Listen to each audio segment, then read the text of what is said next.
Dear students, UP board ने इस सत्र के लिए 2020-21 के लिए संशोधित पाठ्यक्रम जारी किया है कोविड-19 के दृष्टि को ध्यान में रखते हुए, जिसमें 30% की कटौती की गई है। कक्षा 12 गणित के लिए मैं बता देता हूँ कि क्या क्या कटौतियाँ हुई, अब क्या सिलेबस में रह गया है। सबसे पहले हम लोग देख लें, सबसे पहले हम लोग देखें कि संबंध और फलन पढ़ना है। संबंध और फलन के बाद प्रतिलोम त्रिकोणमितीय फलन पढ़ना है। ये हमें नहीं पढ़ना है। फलनों का संयोजन तथा ये हमें नहीं पढ़ना है। फलनों का संयोजन तथा व्युत्क्रमणीय फलन और द्विआधारी संक्रियाएं, ये हमें नहीं पढ़ना है, इसको हटा दिया गया है। फिर क्या हटाया गया है? प्रतिलोम त्रिकोणमितीय फलनों के ग्राफ, आलेख का मतलब ग्राफ हो गया, और प्रतिलोम त्रिकोणमितीय फलनों के प्रारंभिक गुणधर्म, इन्हें भी हमें नहीं पढ़ना गया है। यह अध्याय हटा दिया गया है। चैप्टर 2 से जो प्रतिलोम त्रिकोणमितीय फलन है उसमें से हमें जो इन्वर्स टेक्निकल फंक्शन है उनके ग्राफ को हमें नहीं पढ़ना है, और उनके मूल जो प्रारंभिक एलिमेंट्री प्रॉपर्टीज हैं उनको भी हमें नहीं पढ़ना है।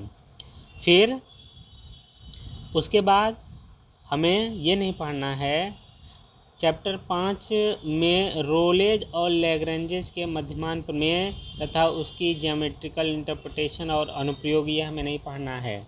इसके अंतर्गत आता था अशांतता तथा अवकलनीयता, जो हमारा चैप्टर था कंटिन्यूटी एंड डिफरेंशियबिलिटी। इसमें एक टॉपिक है दिया हुआ, देखो अपने बुक में देखोगे तो लिखा हुआ है, और Rolle's and Lagrange's mean values theorem, उनका ज्योमेट्रिकल इंटरप्रिटेशन तथा उनका अनुप्रयोग, ये हमें नहीं हटा दिया गया है, ये भी सिलेबस से। उसके बाद देखो सदिशों के अदिश त्रिगुणन, मतलब scalar triple product of vectors, ये भी नहीं पढ़ना है, ये भी हटा दिया गया है सिलेबस से।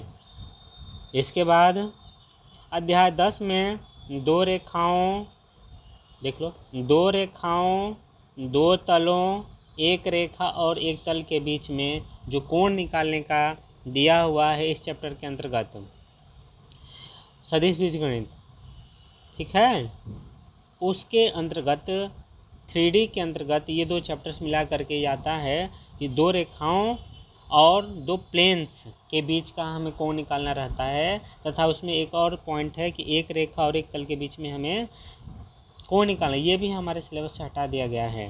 तथा अध्याय 13 में जो यादृच्छिक वाला पॉइंट है, मतलब जो हमारा प्रोबेबिलिटी के अंतर्गत माध्य और प्रसरण निकालना रहता है, याद है यदि पढ़े हो, थोड़ा सा भी ध्यान दिए हो बुक में, तो उसमें लिखा हुआ है बर्नौली ट्रायल, द्विपद बंटन, बाइनोमियल डिस्ट्रीब्यूशन, और किसी भी प्रायिकता बंटन का माध्य और प्रसरण हम निकालते हैं, इस पूरे को प्रायिकता में से हटा दिया गया है। तो बाकी चीज़ें हमारे सामने ये पढ़ना है, ये पढ़ने के लिए हमारा दिया हुआ है, लेकिन इन्हीं चैप्टर में से ये चीज़ निकाल दिया गया है, काट करके अलग कर दिया गया है। 30% सिलेबस कम हुआ है, केवल 70% हमें सिलेबस कवर करना है। 15 जुलाई से शुरू करके और फरवरी तक, क्योंकि मार्च में तो हमारा बोर्ड परीक्षा का आयोजन ही होना है। तो ध्यान रखना, बहुत इम्पोर्टेंट न्यूज़ है ये।